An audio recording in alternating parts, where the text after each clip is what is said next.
Hey, thanks for joining us for episode 129 of the Jock and Nerd podcast.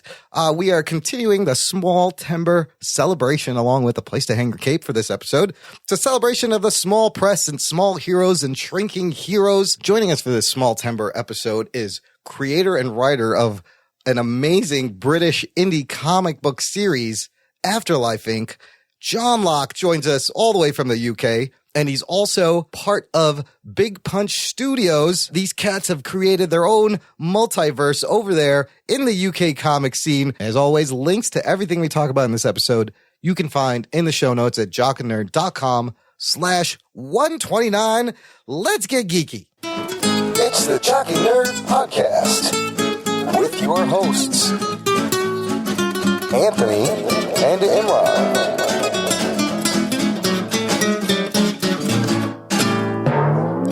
Hey, what's up, friend? This is the Jock and Nerd podcast. My name is Imran. My name's Anthony. He's the Jock. And he's the nerd. Thanks for joining us. We got another great Small Timber episode.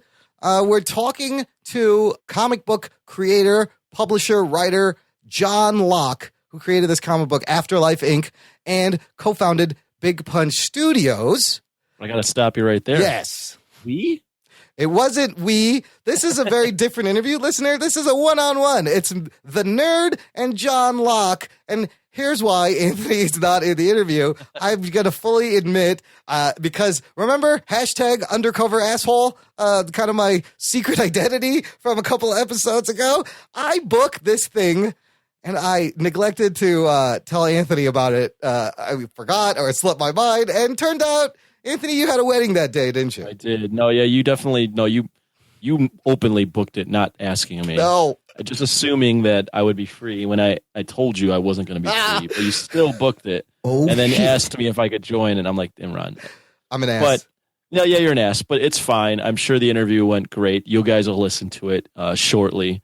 But yeah, we just need to establish that Imran, again, is an undercover asshole. Hashtag undercover asshole. And assumes that his social life is the same as my social life. And I forget that there's decades apart between our habits and lifestyles.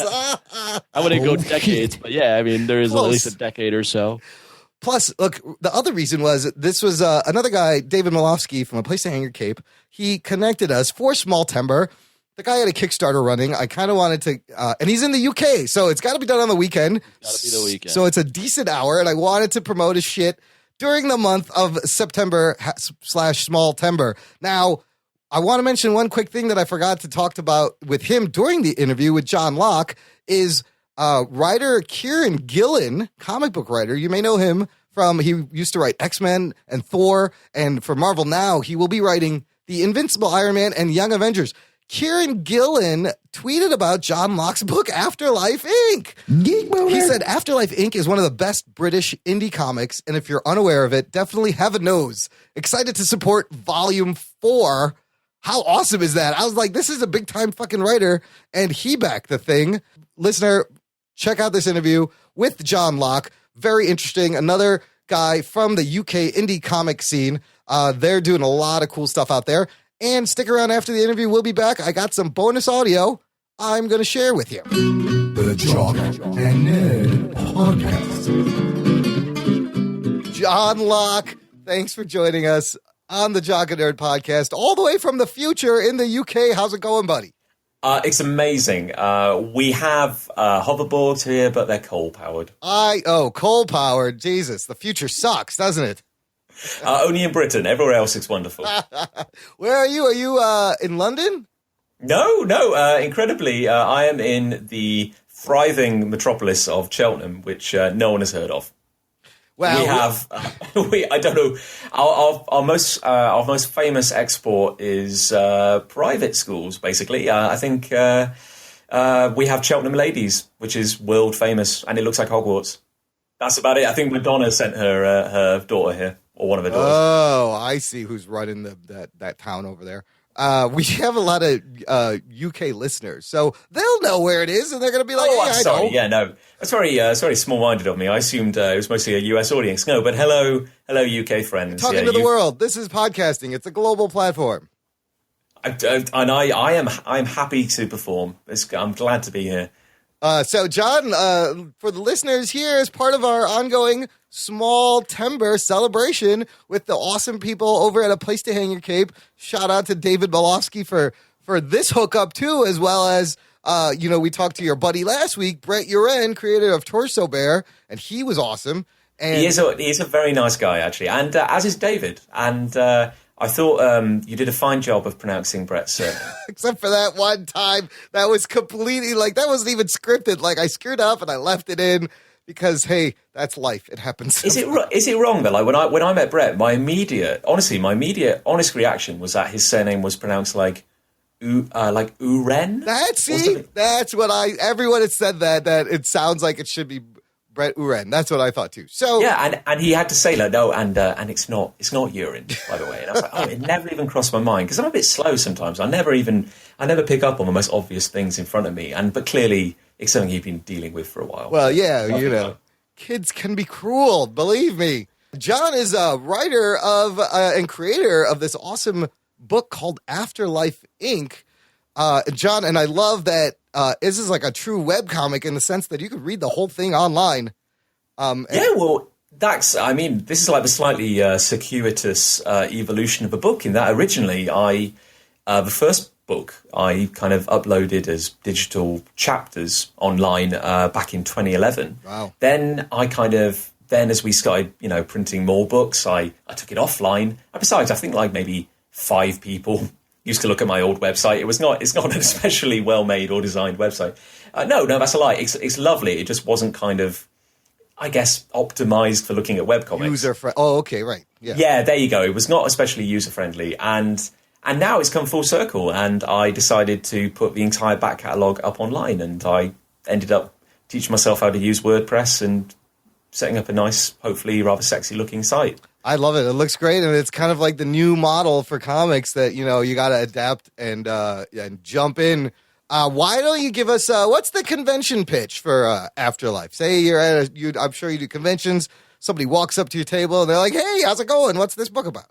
And I say in a very well rehearsed patter, I say, Afterlife Inc. is a tale of a con artist named Jack Fortune who dies, discovers an afterlife in chaos, and then takes over and runs it like a business. And that's like the super condensed sales cool. pitch. Yeah. And then if I'm extrapolating, I point out that Jack is known for his trademark white suit and a 6-foot prehensile red tie, which floats through the air of its own accord.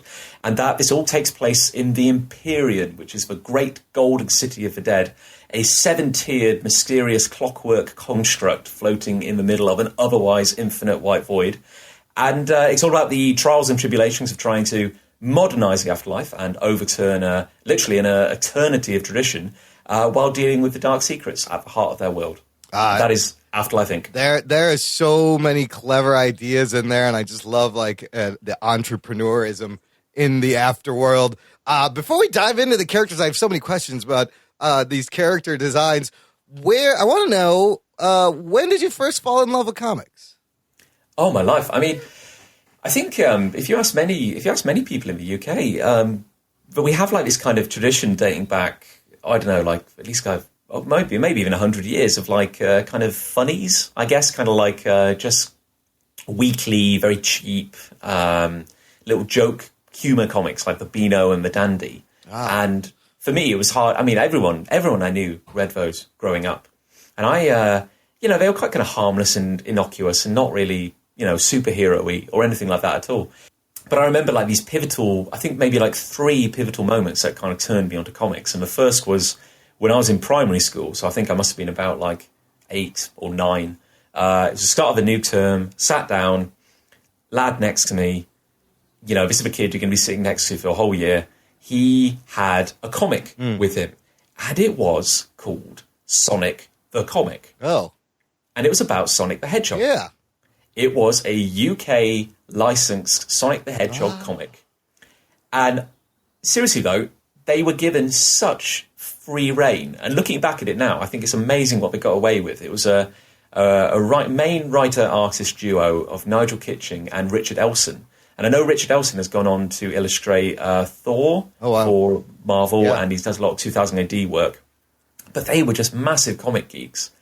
And seriously, Sonic, this daft little blue hedgehog running around, went on to become this vast, universal, time travel, multi-dimensional, wow, really surprisingly dark comic epic. And it blew my 8-year-old brain. I can imagine. Yeah. Like I remember picking up that first issue from the guy sitting next to me, and it was part 6 of this story called The Brotherhood of Metallics.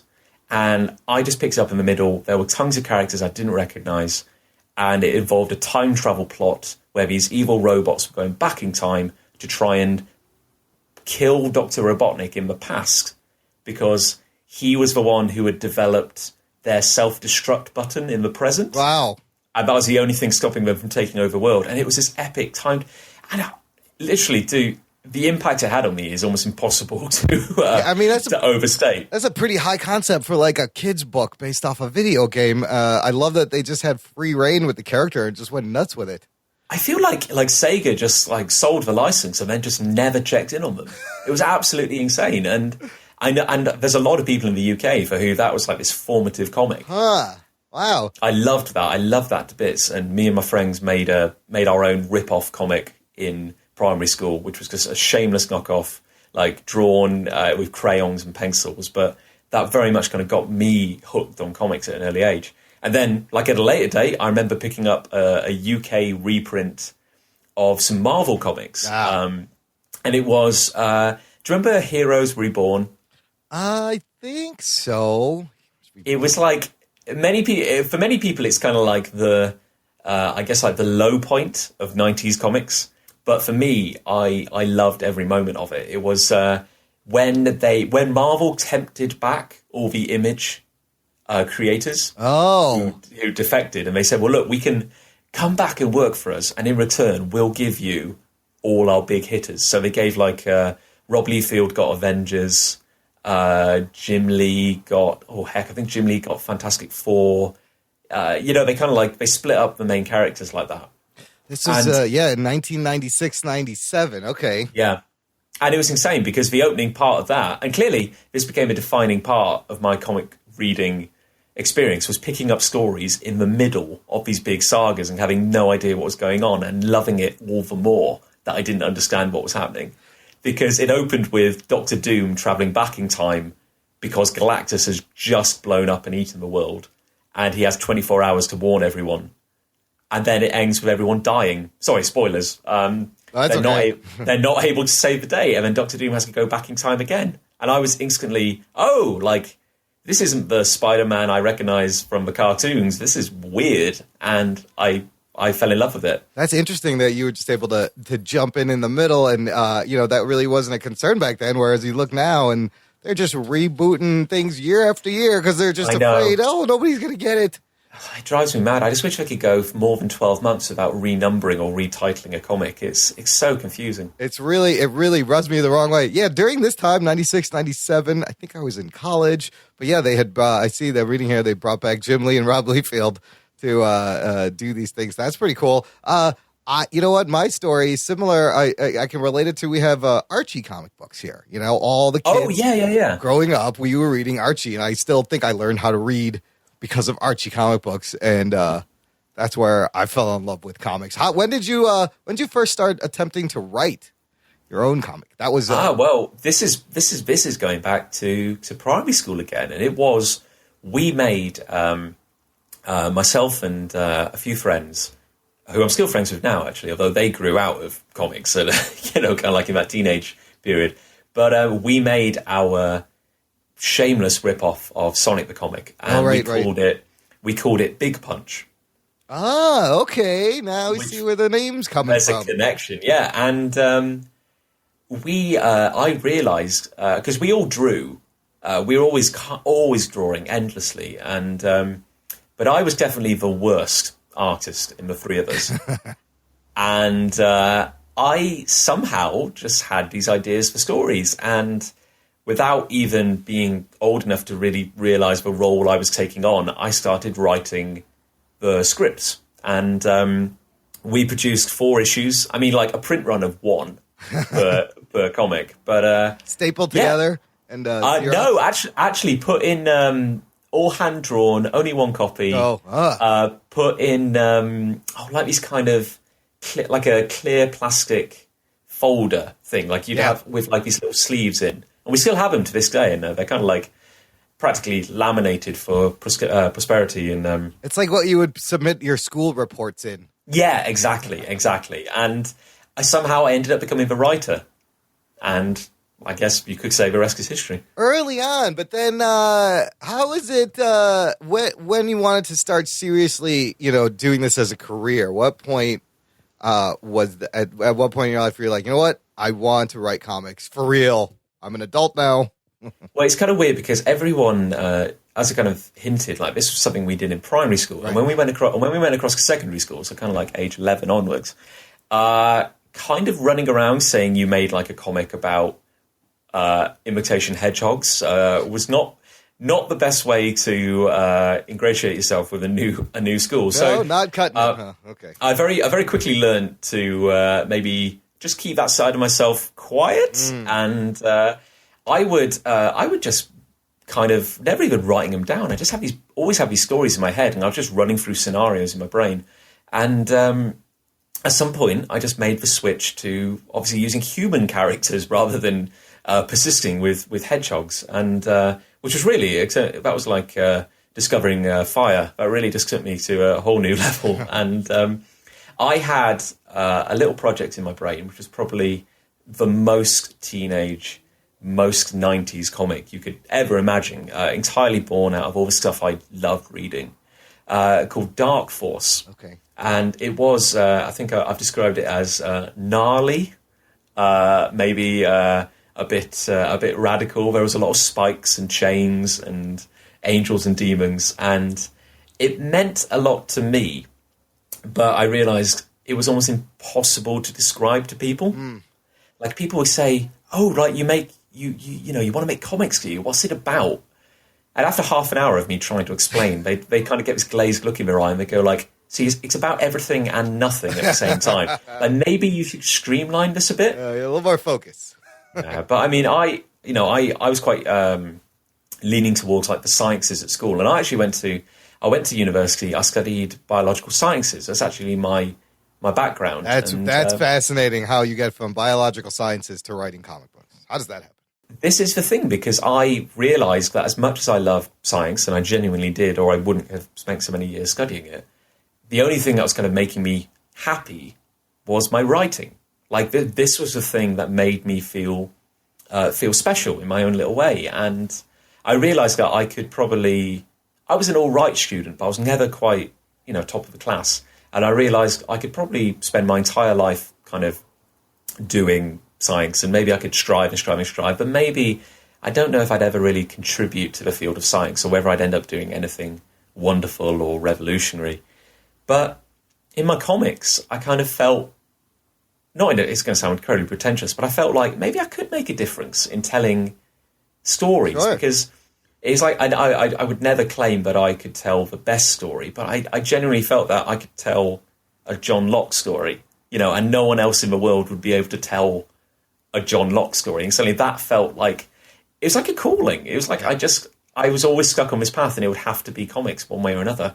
I mean, actually getting around to that was quite hard, and actually working out how to do this and how people actually made comics was another hurdle. But I always knew that this was the path I'd have to take. Good for you for, being in tune with yourself and knowing that, look, this is what's making me happy. This is what I want to do. What did you learn in biological sciences that you were able to adapt to writing comics? Was there anything in that discipline that carried over? Oh man, I think some of just weird and wonderful stuff. Like I learned more about bees and ants than is probably healthy. I'm still waiting for the opportunity to work that into a story. I think overall, in terms of like a general perspective, I like that science kind of honed, I guess, like a kind of, I don't want to say rational, but maybe like a kind of critical mind. Or curiosity also, probably. Yeah, exactly. And I like the idea of, because I love structure. I think that's very important. And I think that's maybe what it brought me, because I think an idea can be as wild, as wonderful, as kind of chaotic or insane as you could imagine. And I love the weirder stories. I think the weirder, the more far out the concept, the better. But I think that has to be kind of hung on a strong narrative and a strong structure. And I think maybe, I don't know, I've never really thought about it before, but maybe in like these broad strokes, maybe that scientific background helped me kind of break things down and kind of angle them into, hopefully reshape them into something with a decent structure. I don't know, but I think that my brain is full of so many mindless little scientific nuggets, which is probably never going to be useless, never going to be useful in day-to-day life. But if I can work them into a story somewhere, all the better. You can add great little details to stories and inspire story ideas. So I love, I like the same kind of comics, the weird, I was really drawn to Vertigo, when it first started in the 90s. And your book has a great back in the day Vertigo feel. Afterlife, the first I read what was on your website at afterlifeinc.com. So let's talk about Jack Fortune. Sorry, let's talk about Jack Fortune by John Locke, not from the show Lost. You get the Lost thing at all? Oh man, I get it all. Once upon a time, everyone was like, "Oh man, John Locke." So everybody was talking about you about 10 years ago, or 15. Seriously, I got jobs based off. I'd go into interviews for jobs, and they say "Oh man, you've got a cool name." I was like, "Yes, I do," and they hired me. And do you know the BBC new Sherlock series? Yes, it's awesome. It is very good. Yeah. But did you know that I've learned this the hard way, that there is an internet shorthand for erotic fan fiction featuring Sherlock Holmes and John Watson called John Locke? Oh, no, I get it. My name has been it's been a burden and a curse over the years. And but hey, it has on occasion... Yeah, it has on occasion drawn some people over to the table who, at a convention, who may have been expecting something different. But hey, after the initial misunderstanding, they left with a book. So they did a Bennifer thing with Holmes and Watson. Wow, that has a lot to answer for. Good info. Good, turn people on to that. # John Locke. Let's talk about Jack Fortune, though, your lead character. Where did this idea come out of, the whole idea for Afterlife and Jack Fortune? Well, I mean, in 2007, after I graduated, I had the kind of stereotypical crisis of, oh, good grief, what the heck am I going to do with my life? Because I want to be a comic book writer. I'm qualified as a biologist. How do I kind of square that circle? So I did what any sensible person would do and ran away to Canada. And I spent a year kind of moving across the country, working in coffee shops, working in bookshops, going to conventions. That was like my comics kind of pilgrimage. That's really cool. In a way. Yeah. And I remember going to Toronto comic conventions. I met Matt Fraction, nice. Cameron Stewart, tried to absorb as much kind of knowledge and kind of learning as I could. And I always remember, around this time, I went to a comic shop in Toronto called The Beguiling.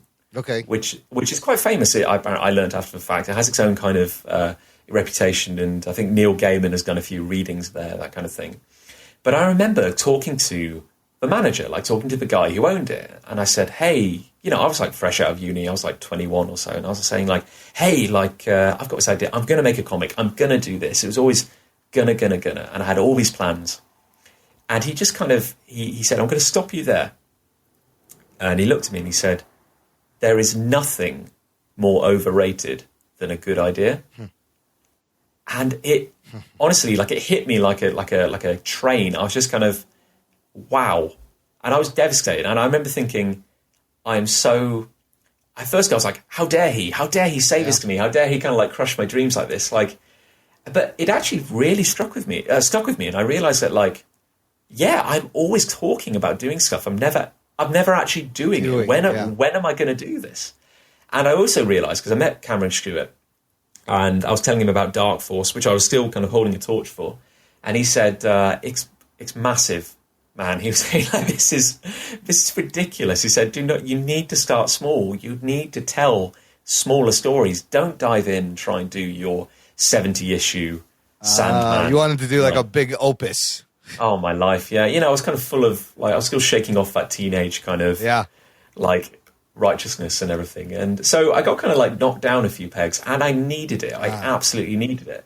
And I thought, I need to start from scratch. So living in this weird kind of sprawling Toronto shack of a mansion with 9 other kind of travellers, and the house is kind of falling down around us, but we all just get drunk and have a good time. And I remember coming up with this new idea for a story, and I suddenly was struck by this idea that it would be a murder mystery set in the afterlife. Okay. And I had this idea that Jack, he had to be called Jack, would be a private investigator in the afterlife. And it was a really, really exciting time because I was just kind of like condensing all these ideas out of nowhere. And I started thinking, and it slowly evolved. And I always knew, almost from the get-go, I don't know if it came to me in a dream or whatever, but I knew that he would have a friend who was made of golden metal, would be made of like kind of pipes and wires and stuff.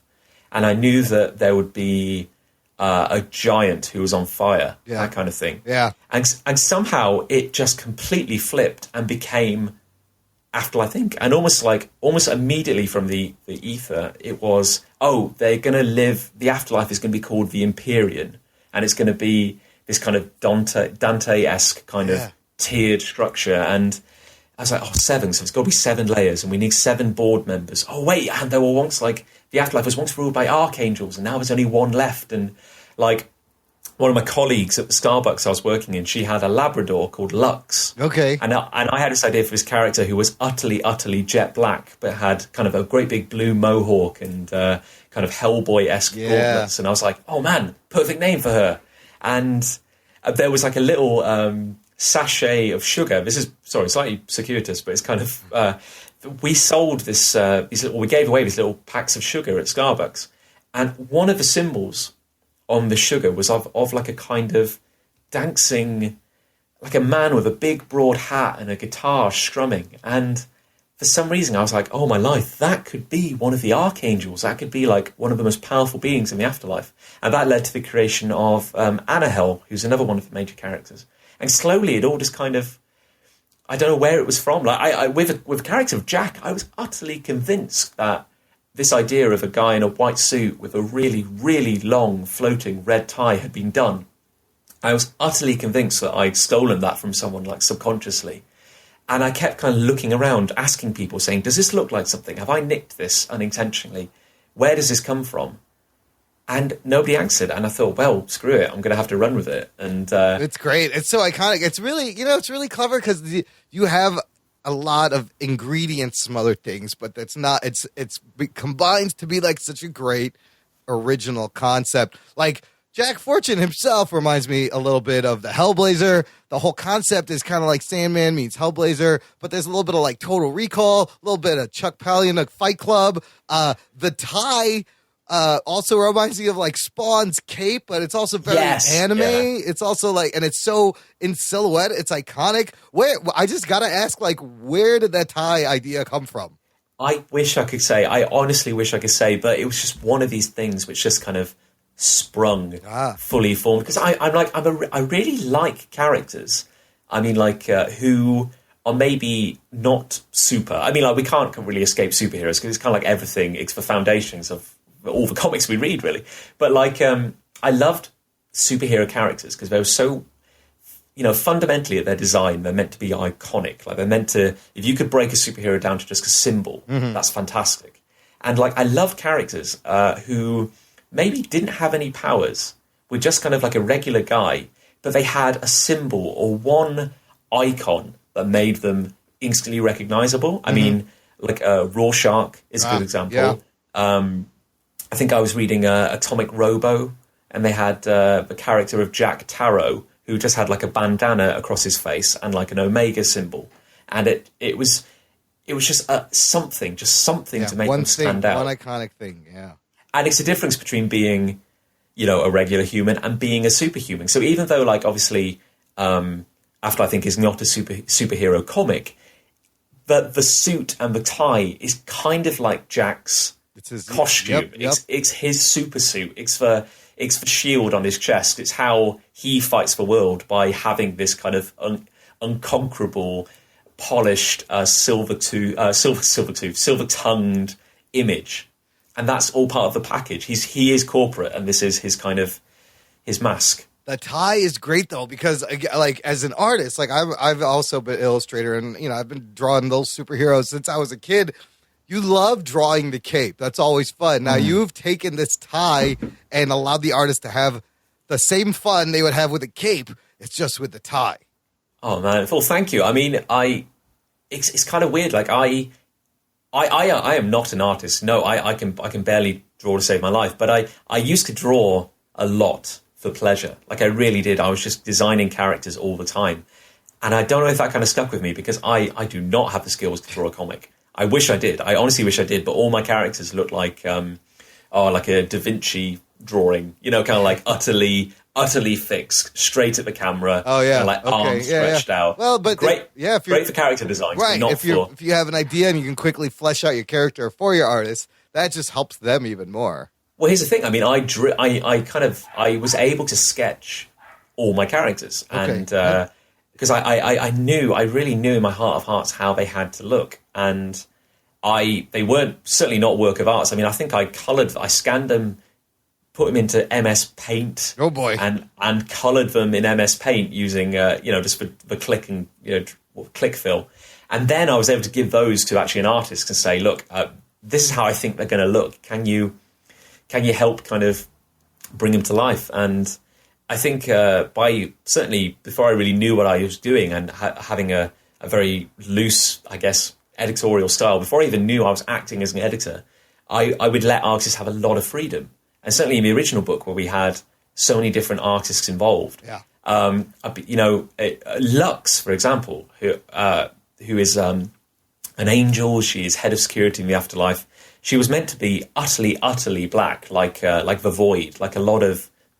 I can think of quite cool several superheroes who do this to good effect. Like Cloak from Cloak and Dagger, kind of. Yes, exactly. And but she evolved, and the way and artists just really enjoyed drawing her in different ways, and she has now evolved over the years to kind of sometimes be represented with stars inside her body. And like the universe. Exactly, and I love it so much that I don't want to mess with that. Like, and for example, like Ash, who was the first guy to illustrate an Afterlife comic, it was his idea to give Jack gold eyes. Oh, which seemed like a throwaway artistic gesture, and then the moment I looked at it, I was like, oh man, like that's kind of perfect. For some reason, that was just like the icing on the cake, and it just kind of helped cement him as a character. I love the world you created, and similar to Brett Uren's Torso Bear universe, you've broken the first volume down into little stories to show the afterlife, the way things work, the mechanics, the characters. I love this. You said 7. 7 is such a crazy powerful number. A lot of people think it's very lucky, but I think in all the big 3 major religions, they believe in like 7 levels of heaven, don't they? Well, exactly. I mean, I think the Empyrean is itself based on Judaic mythology, as I understand it. I mean, to be honest, it was based on several days of trawling Wikipedia. The names of the levels. It's like Shemayim, Raquia, Shehakim, Makon, Makinon, Zebul, and Araboth. Names, yeah. Yeah, exactly. Yeah, and very. Like really kind of like raiding Dante or layers, and I'm just trying to work in 7s wherever I can. So the structure of Afterlife is just like these floating platforms.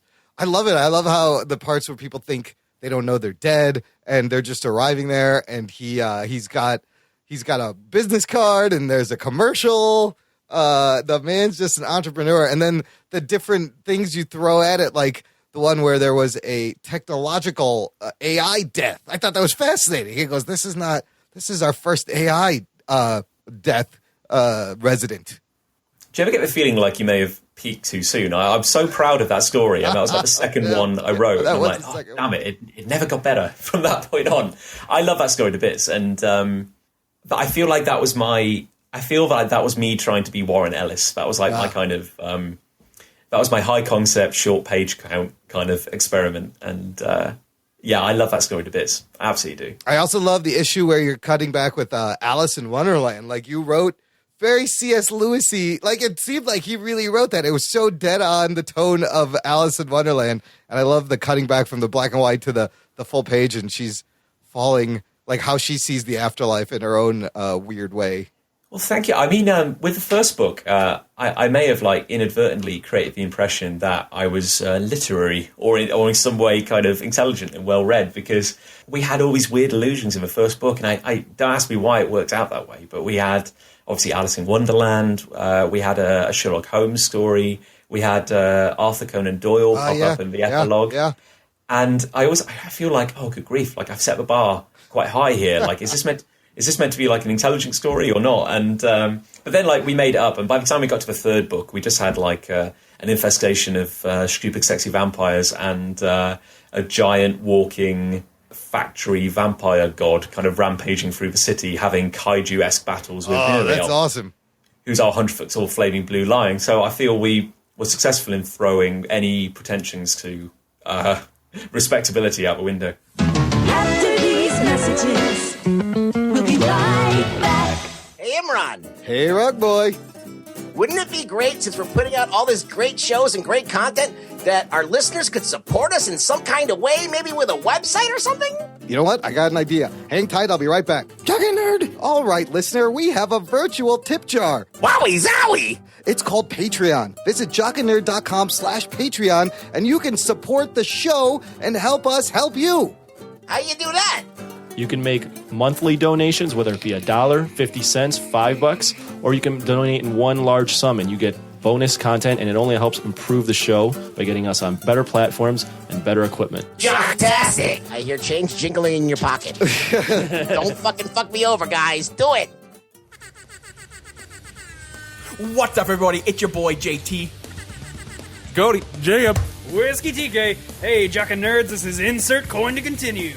So you already fucked. All right. Everyone needs to know that That's too many fucking air horns. I disagree. What came Putting this in. for the Jerk Olympics?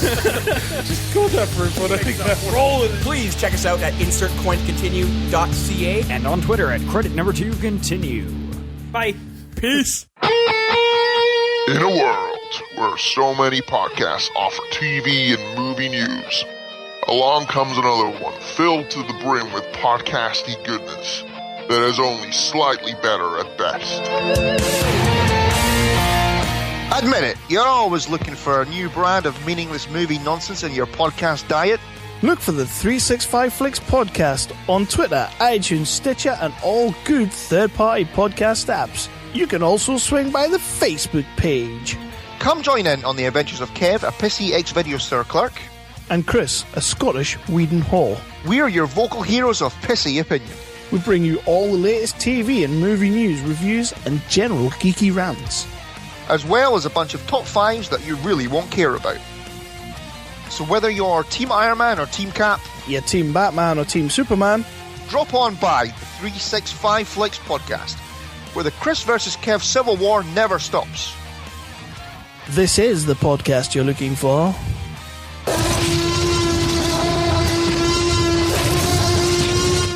Jock and Nerd. And I mean, I gotta say, the art is top notch. It's so colorful. It pops. It's so crisp, professional looking. It's you know, you shed away any kind of independent, small press feeling when you look at this stuff. And then I wanted to know, I looked at Big Punch Studios website, and that again, eye-popping, so catching design of the thing. I love what you guys have put together. How did this all come together from you? Like, I just wanted to write comics, and now you got this whole independent publishing studio. You're making card games and podcasts. This is awesome. Thank you kindly. I mean, we've been talking about this recently. I mean, you know, like the kind of fake it till you make it kind of thing. Yeah. I'd never want to give the impression that we know what we're doing. We're just kind of making it up as we go along. But the honest truth is, like, it was Big Punch and everything around it was always just a machine we built to help us tell the stories and make the things we wanted to make. Like, Big Punch itself was never the goal. I don't think. I mean, because Big Punch is, just to clarify, it is myself. It is Nick Angel, who is an amazing writer and artist, and I guess my kind of comic brother in arms. With Lucy, my other half, Lucy Brown. Mm-hmm. She is writer, editor, letterer, extraordinaire, and Alice White, who's Nick's other half. And Ali is our film and audiovisual expert. She's our design wizard. She writes. She handles our game stuff. So yeah, and the four of us are obviously really good friends, and it's two couples, and we all work together. And for the last year, we've all been living together as well. So it's incredibly tight knit group. I got my first book out in print in 2012. Okay, start of 2012, and we started going to conventions. And while going to these conventions, I bumped into Nick, who was selling a comic of his own making called Seven String. Okay. It's about a world where music is magic and people fight with guitar swords and keytar swords. And there's an evil drum army coming down from the north to take over. And I remember him. He was showing me his book, and he opened his comic to a double-page spread of the 7 gods of this world, and each god represented a different musical genre. And I remember just looking at him, going, "Oh, you swine! That's just brilliant!" Yeah. Like I was annoyed at him. I said, like, "How could you have made such an amazing idea?" And I immediately just became a fan of Seven String. Yeah. And I bought his book, and we parted ways. And then later on, when I made my book, we met up again because I was now exhibiting and selling it, and he bought a copy of my book. And I learned after the fact that he'd forgotten who I was. So I thought, it's like, "Oh, hey, it's Nick again, hello." But he had absolutely no idea who I was. But I'd written him like an incredibly gushing email saying, like, "Oh man, I love Seven String. It's so cool. I love the world building you're doing. I'm trying to do something similar myself." And then after he picked up Afterlife Inc., he wrote me a very similar email saying, "Oh, I love Afterlife Inc. and all that." And we just started hanging out at shows. And then, of course, we met each other's significant others. So kind of like Lucy and Ali entered the fold.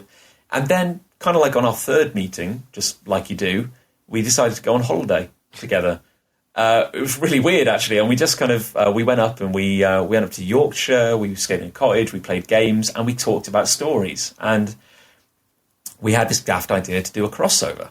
Yeah. So we did The Heavenly Chord, and it started out as a joke, saying like, "Oh man, wouldn't it be amazing if we did a parody of the end of Iron Man 2, where they find Thor's hammer out in the desert, and the 7 string itself, which is this iconic guitar sword. Like, what if that crashed into the Empyrean?" Oh.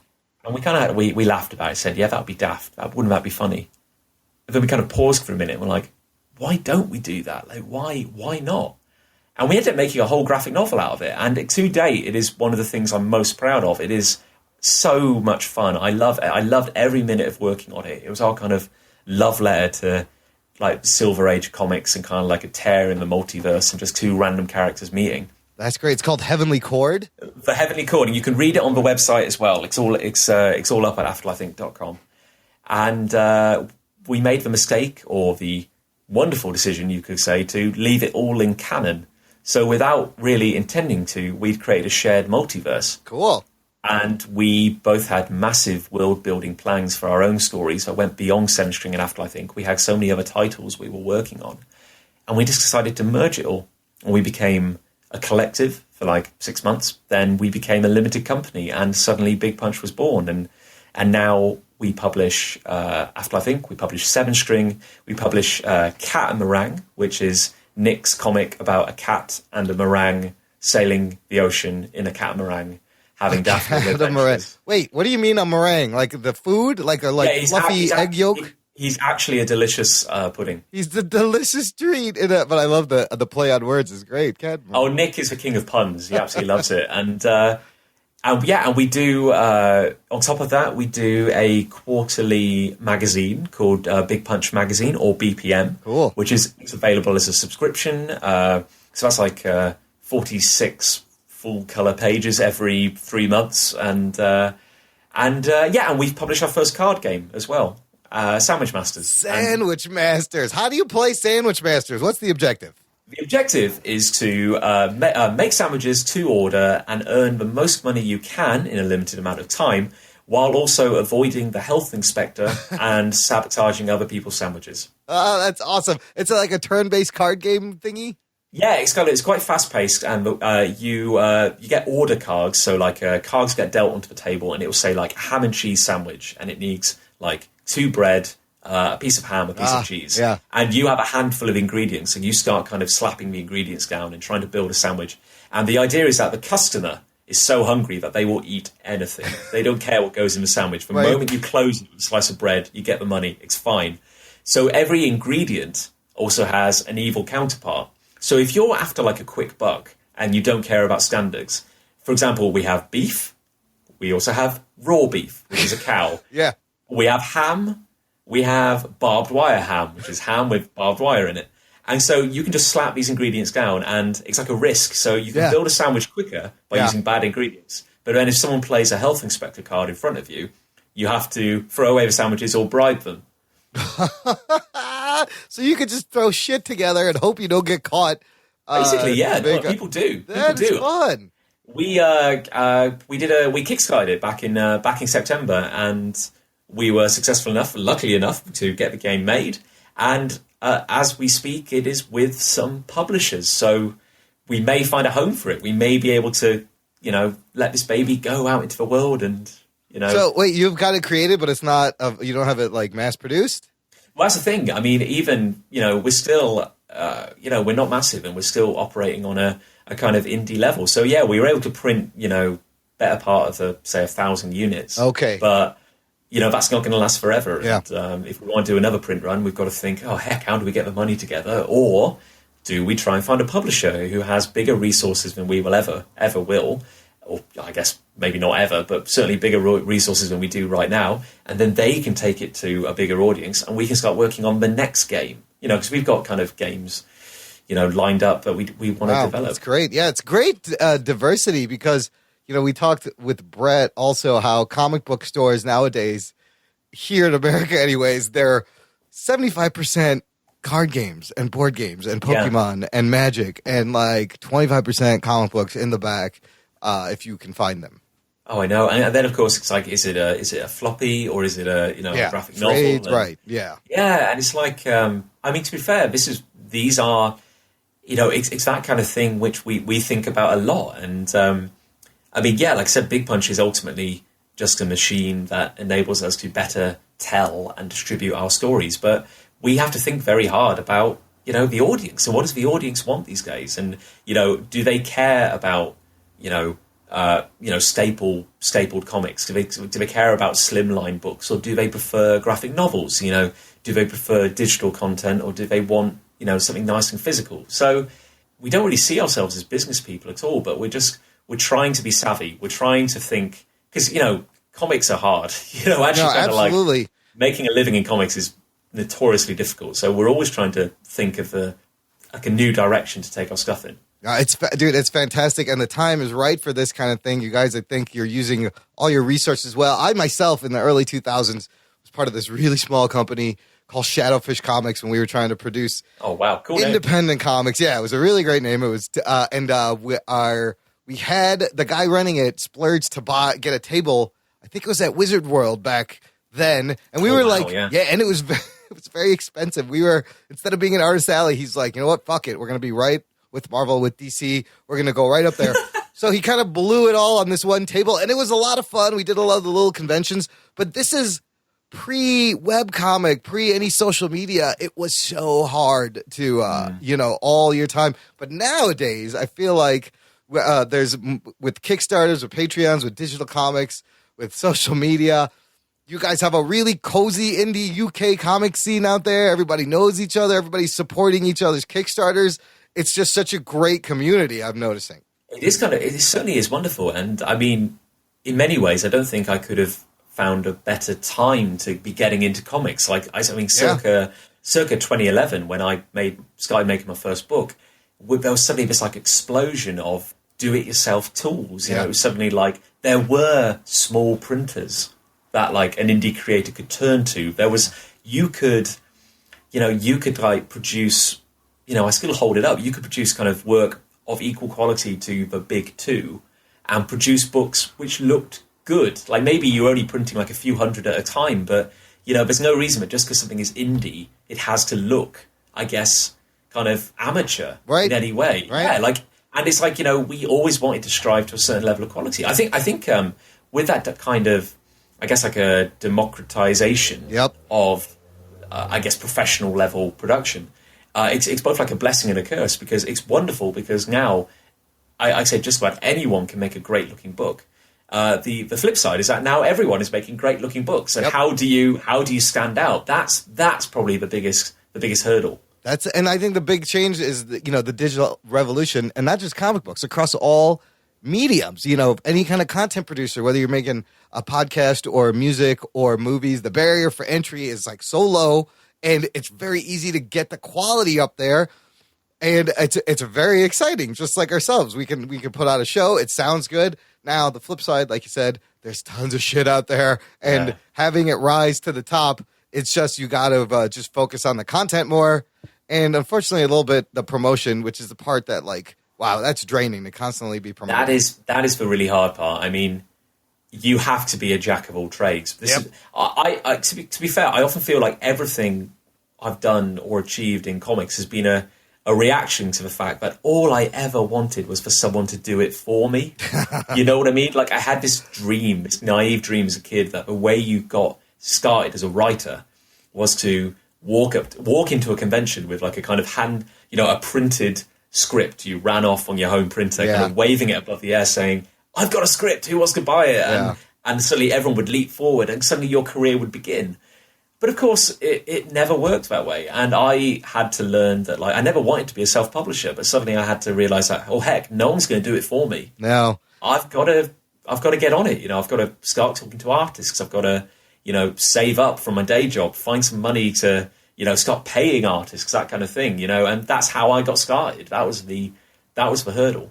Everyone now has to act as their own like media publishing company. Oh my life, yeah! You have to be your own press agent, your own.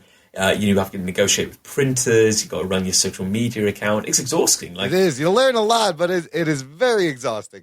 I do I do less time writing than I do everything else. The kind of thing I define myself by kind of comes secondary now. There's and there's that 80-20 rule that I try to remember where 80% of the time you want to focus on the actual thing you're making, and then 20% of the time on all the other crap, the promotion, but sometimes that 20% needs a lot more attention.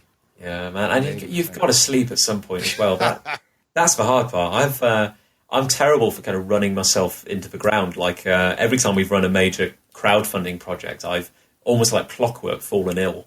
That's the hustle, man. If you're not uncomfortable, then you're not doing something right. That's probably a good point, right? Actually. Yeah, like, I'd rather be pushing some boundaries than, playing it safe. So I saw this article on your site that you wrote at Pipe Dream Comics about digital comics. I thought it was called Why I Love Digital Comics. Very interesting because I've always, I'm an old school guy. I'm surrounded by boxes of actual printed single issues, but I see the benefit and the beauty of like reading comics on an iPad. Like the colors, they pop, they're bright. It doesn't take up any space. But you mentioned something I didn't think of, is that the boon for independent creators to be able to now have their books right up there in Comixology next to the Marvel and DC, and boom, right there, you can submit, and it's there. That's amazing that you could do that now. You could never do that before. No, it's fantastic. I mean, it's funny. Like, I wrote that, like, oh gosh, at least a year ago, if not 2 years ago, and I'm trying to think if things have changed. Like, I do stand by it. Like, it is fantastic, and I think this guy kind of touches upon the whole democratization, which is actually really hard to say. But it's like print costs are always going to be prohibitive. This is the problem, and like, if we could make the leap from printing, say, which is kind of actually one of the reasons we properly incorporated as a company, and kind of, started treating things like a professional business, because, seemingly like a professional business, semi-professional business, where, we wanted to make that leap from printing, say, maybe hundreds to printing, say, thousands, for kind of like, because, otherwise you're always going to be at best breaking even, or at worst running a loss. Like, this is the hard part. I often thought it'd be a lot easier if we cared a bit less. You know what I mean? Yeah. Like, if we didn't want to put out these high quality products, I think it would be a bit easier. But ultimately, I guess the content, I think, as you hinted at, is the most important thing. And it's something we're kind of looking at now, like kind of actually putting out some stuff purely digitally. Sure. Because, the print costs are some of the biggest hurdles. And if someone in Australia can download your comic in a second, then, rather than having to, come across your book or have it shipped out, that's got to be good. But then this goes with the flip side of, it's wonderful being on Comixology. It's wonderful having a digital book that anyone in the world can download, but they have to know about it.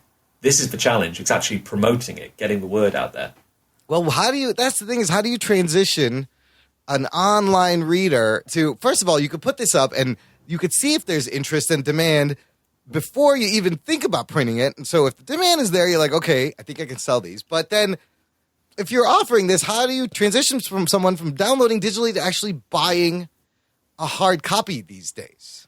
Well, this is the weird thing. I mean, we kind of I was listening to a interesting podcast and from a decade ago, nearly a decade ago, about webcomics. And recently, we've transitioned by putting Afterlife Inc. back online in its entirety. Yeah. And I know the new material is going to go there as well, because it runs kind of against the kind of logical thinking where you might think, if something is available for free online, why would anyone ever buy it in person? You think, well, it's there on my computer. Why would I get a book? But our stuff has always been print-based first and foremost. We've always kind of started by selling our books at conventions, and conventions have always been, for the longest time, our kind of bread and butter. We'd go to a show and we sell books, and there was an audience for it, and it was stuff that people had never seen online. They'd never kind of encountered it before, but it was by coming to shows, seeing our stuff, talking to us, me holding people hostage with my words, like I'm kind of doing to you now, just bombarding you with waffling nonsense over and over again. And eventually they'd be like, oh man, this sounds cool, I'll check it out. And that was 90% of our income. That was kind of oh, this is grand. It's talking to people, it's physical sales. So now we're kind of coming at it backwards, where we're kind of thinking, in an age where, Patreon is very, very popular. Patreon has opened a lot of doors for people. Patreon support, lends itself more to people who are regularly producing stuff online. And so we're kind of thinking, we have great content. Why can't we do both? And this is the thing. Everything is a double-edged sword. We love conventions, but we're kind of dependent on them. Yeah. Because we make so much of our income from going to conventions. So we're talking about how can we break the tyranny, in a way, of needing conventions, because that's only as reliable as a convention lasts, or a convention continues to draw in a good crowd. I mean, we've started to notice that maybe audiences are changing slightly at conventions, we've noticed something we've been noticing over the last year. It seems to be more about going to the show and enjoying like the carnival has come to town, rather than actually going there to pick up stuff. Yeah, and that's what's annoyed me too about it's just being seen. It's all the cosplay cats. They want to show. They want people to take pictures of them. They want to be seen, and they're not spending any money. Well, this is true. Comic books. Yeah, no, and I feel like I should say I absolutely love cosplay. It is it's for color. It's wonderful. But I think we can't escape the fact that audiences are, I would say, demographically, the demographic is shifting. They're getting kind of younger, I would say. Yeah. And we're getting an audience at conventions now which are kind of have grown up on the internet, where content is free, where content is not something you buy. And it's just a slightly different idea about what a convention is now. That's the slippery slope with the digital comics, is that in a way, you want to give stuff out for free to hook them, of course, but then you're also kind of devaluing your own work unintentionally. It's so you really got to think. Well, maybe this is where it comes round again with say stuff like Patreon, because I think there's quite a strong delineation between, say, a web comic creator and a comic book creator, which is what we've always been. We've always been in that second camp because we've primarily released our content physically. Okay. Now, the issue with trying to grow in that area is that we it's much harder for us, say, to get our books into stores worldwide. We could go down the diamond route, but then, of course, diamond, the percentages are not always in your favor. And you Screw could 'em. Don't go. Yeah. You could run a loss. It's time, it's effort, it's resources. We're doing what we can. Yeah, we're always exploring new avenues. But if we're online, we can reach, and that's the thing, like, we have a good physical audience who come to shows. Yeah. We want to really, really grow our kind of online audience, because our logic is, and again, this is where it runs slightly counter to what you might expect. We're finding that if people read your stuff online and enjoy it and appreciate it, and they can go through the back catalogue, they can get to know the characters, they can love it, they can share it, they can say, hey, I love this webcomic, I love these characters, you can check it out here too.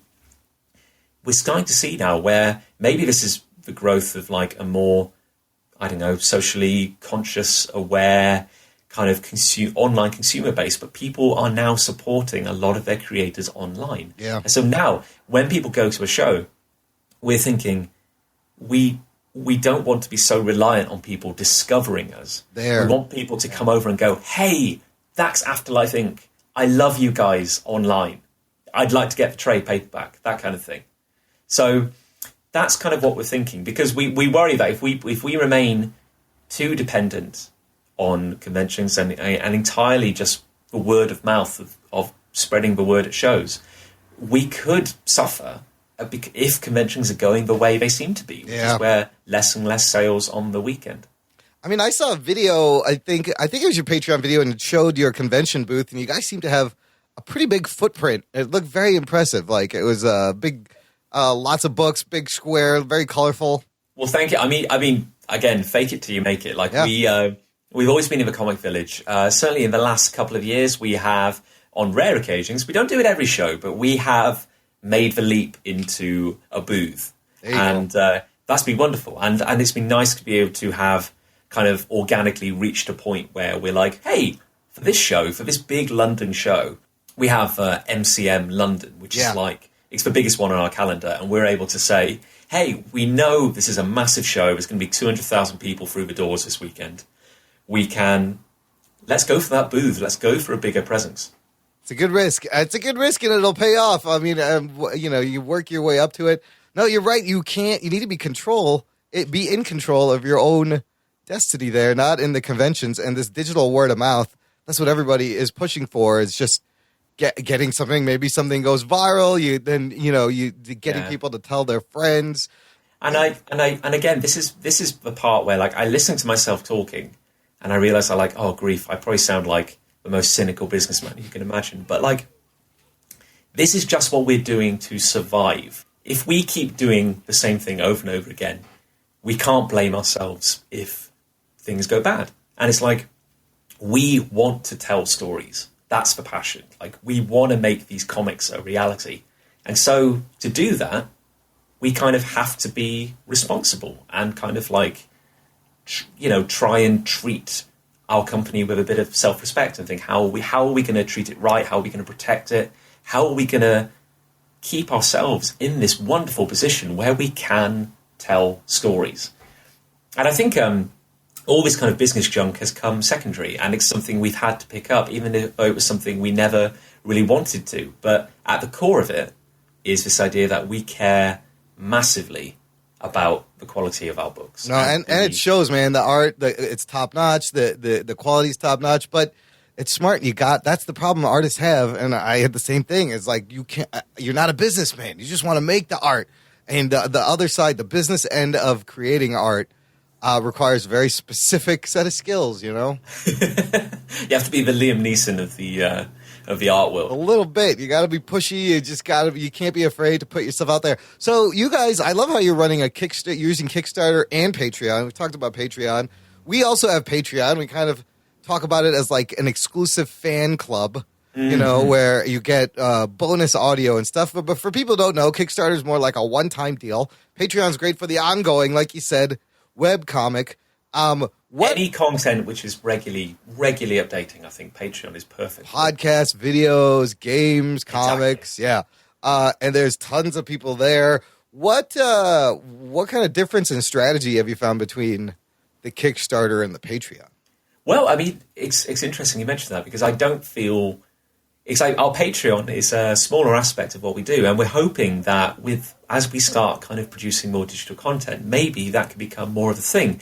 But Patreon is mostly, in fact, primarily, I would say, used as part of our BPM, as part of our quarterly magazine. Okay. So we have on our website, you can go and you can subscribe to BPM, and you can do that directly. So we run a subscription service through Moonclerk and powered by Stripe. So, every 3 quarters, the payment comes out, we post people a magazine. But we also use Patreon as a way to kind of supplement that while also getting a few extras for our backers. So, we say to people, hey, do you want to receive like nearly 180 pages of comic through the post every year?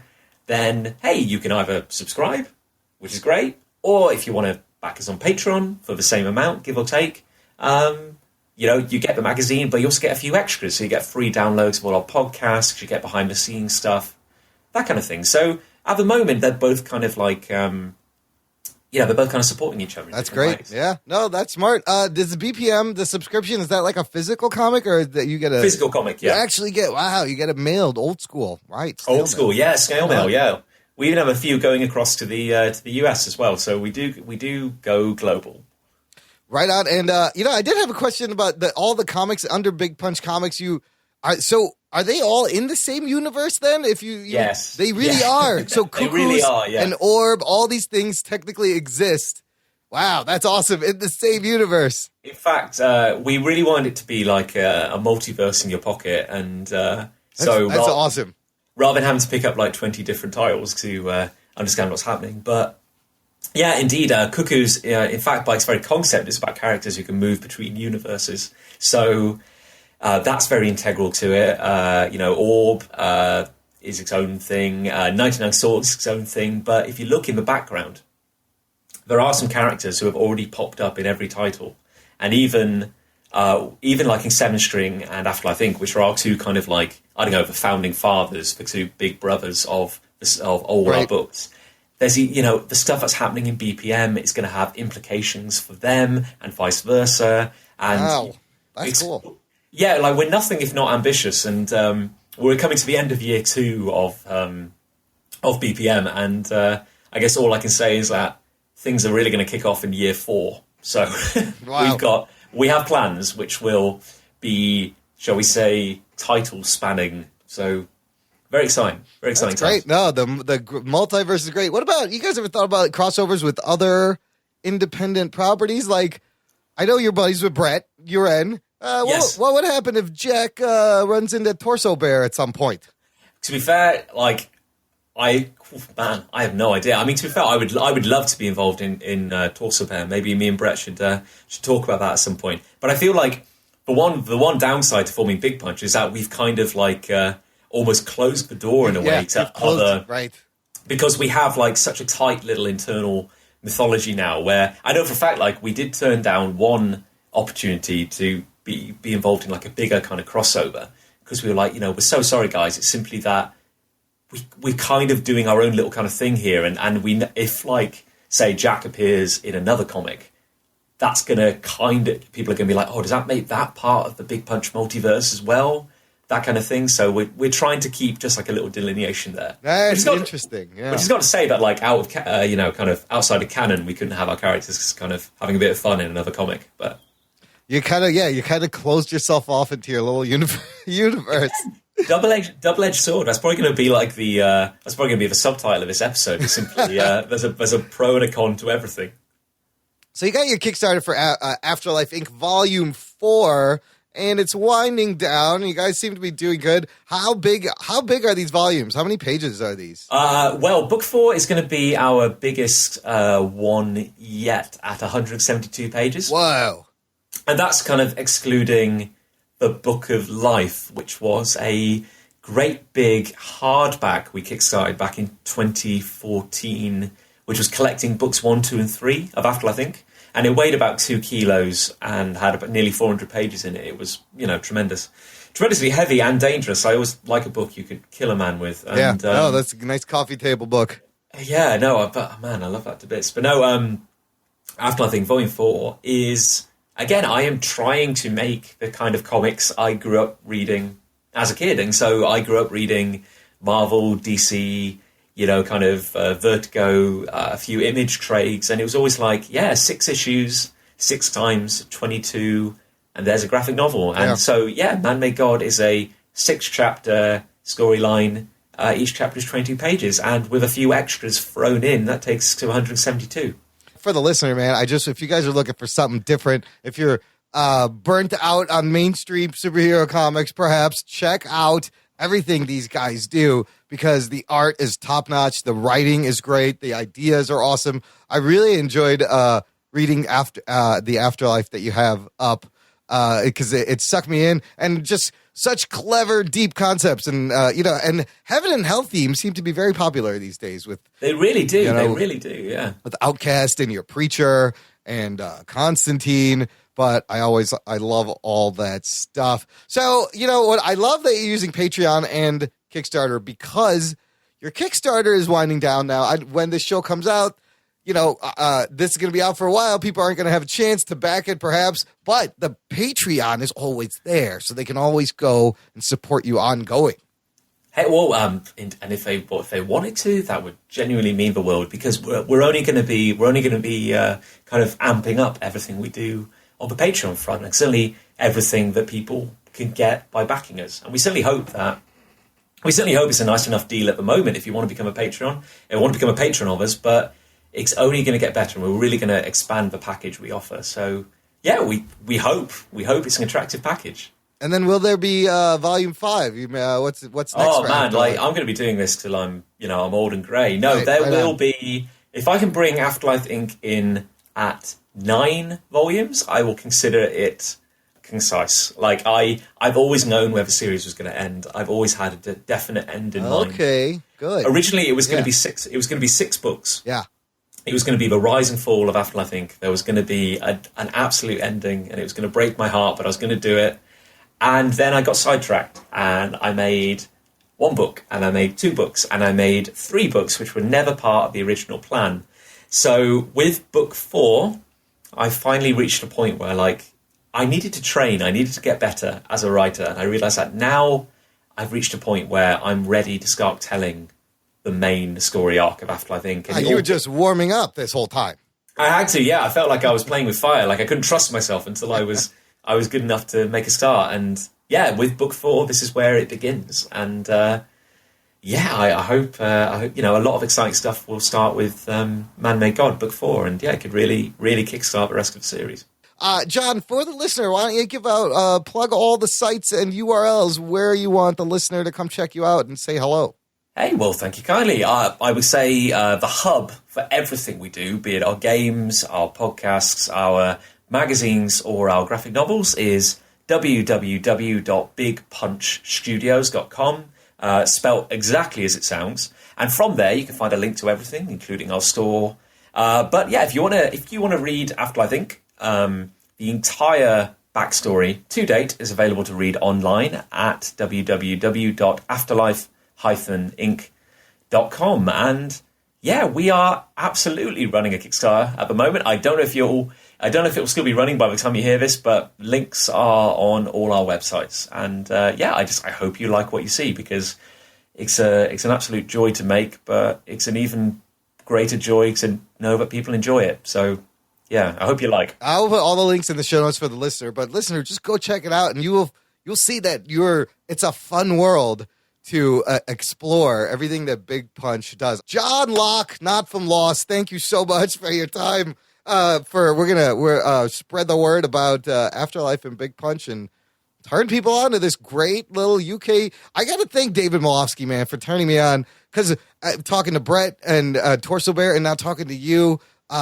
It's just what a great community, and it's so exciting that you guys are producing such great content. And I just, people just need to go find it, go get it, go tell somebody, share it, get it out there. And I can't thank you enough for all the kind words. It's been a genuine pleasure. The Jock and Nerd Podcast. I can't thank John Locke enough. And not John Locke from Lost. He gets that a lot. John Locke from the UK, creator of Afterlife, Inc., part of Big Punch Studios. The guy's a very pleasant person. And I'll tell you what, Anthony, late last night, I just got up, and after talking to Brett Uren and John Locke, and I love discovering this UK indie comic scene, I went and I backed both Kickstarters, the Torso Bear and Afterlife. Nerd, Geek Boner. I backed it, so now I will get the digital, all the volumes of both books digitally. I backed it to that level. But I got an update. I saw this today, as of today, Thursday, September 22nd. John Locke posted, "Hey, gang." So I was in the process of writing another update, possibly with another character profile thrown in on this Kickstarter, when completely out of the blue, I noticed something rather cool.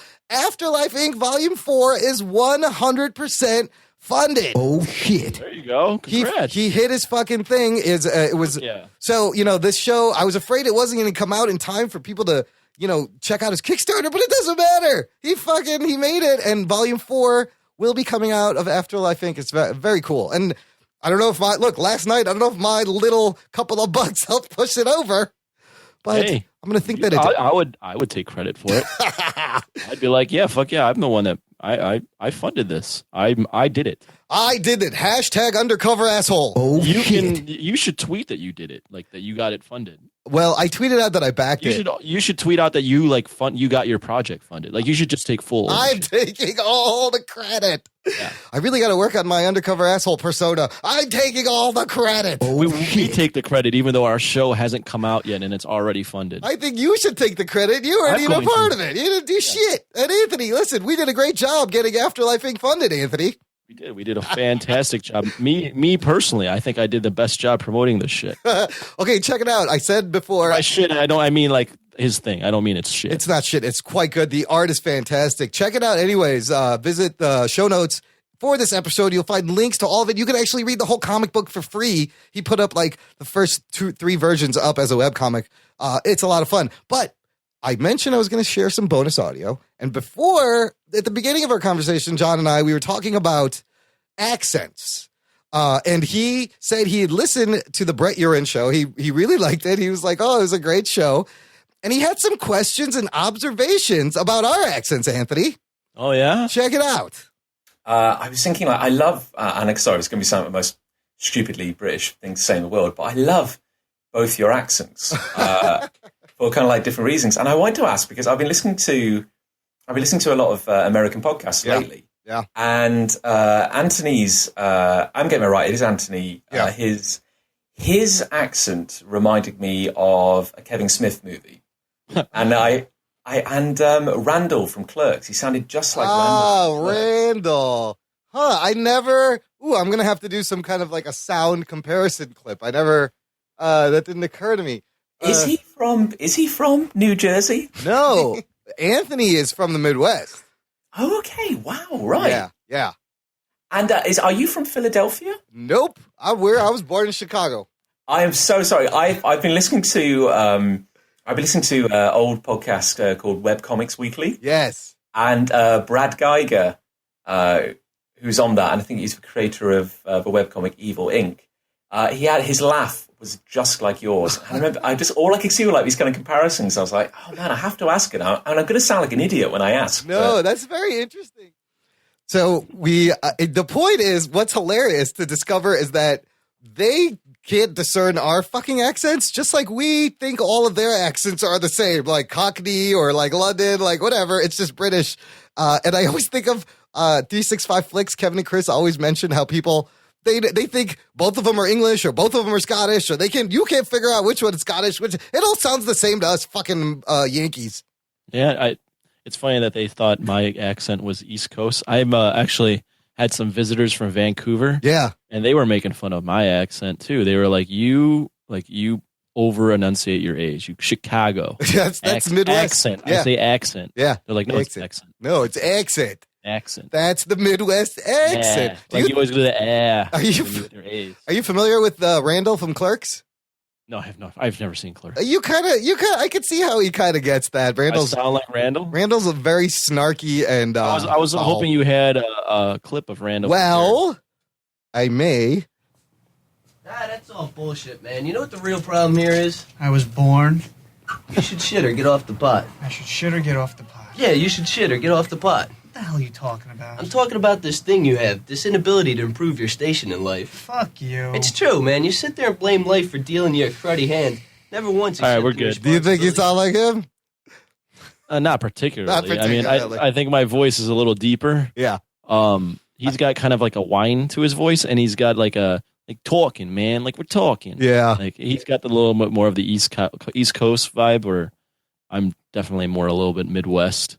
There's a little. But bit I guess if you're not from here, right, you could maybe say that mine and him are similar. I like that observation. I've never heard anybody say that before. I mean, come on, man, you're talking here, man. So that's how he sounds. Listener, for you, that little snippet is part of a longer clip where we do talk about accents. And here's what I'm going to do. I'm going to put that up free at our fan club page so you can check it out, jockandnerd.com/Patreon. It'll be a free clip. If you like it, hit that become a patron button. I can't talk today. And you will get access to the post show, which is some more bonus audio with me and John Locke, where he talks about what he's reading, what comic books he's reading, and he recommends some really good books. That's going to be exclusive for fan club members, jockandnerd.com/Patreon, where there is now an RSS feed. You can grab this RSS URL, put it in your iPod or any pod app, pod catcher, and you will get the Jock and Nerd exclusive fan club feed for being a patron on Patreon, where you can easily listen to all of the audio that we post. David Malofsky has noticed this. He tweeted at us, the RSS feature on the Patreon makes it so much easier to listen. Hashtag this. Jocktastic. So now there's like a true exclusive feed for audio where it's going to have all, and there's like 7 hours of shit in there. So just consider supporting the show, join the fan club, and you're going to get cool shit. Absolutely. If you want to contact us, jockandnerd.com, want to review the show, give us a nice rating, jockandnerd.com/review. Basically, Jock and Nerd is your home for everything we fucking do. Yes, go there and you will see that you could find this show on iTunes, on Stitcher, on Google Play, on TuneIn, on Player FM, on iHeartRadio, and on YouTube. Jock and Nerd. All those places. Take a breath. All those places. Whenever somebody says any of those, I want this to go off in your head. Jock and Nerd. Whenever when somebody's like, hey, I'm on iTunes. Jock and Nerd. You should hear that, and then you should tell the person, hey, you should subscribe to the Jock and Nerd podcast. That's all. Tell a friend. Spread the word, Jock and Nerd. Anthony, thanks for helping out with the interview of this episode. It was hey, no problem, man. Yes. It was my pleasure. John Locke, I'm sure you were a pleasure to deal with, and after, I'm so happy I got to meet you. John Locke's great. Check out all his stuff. Thanks for listening, guys. This is the Jock and Nerd podcast. My name is Imran. My name's Anthony. He's the Jock. He's the nerd. We'll hear you next time.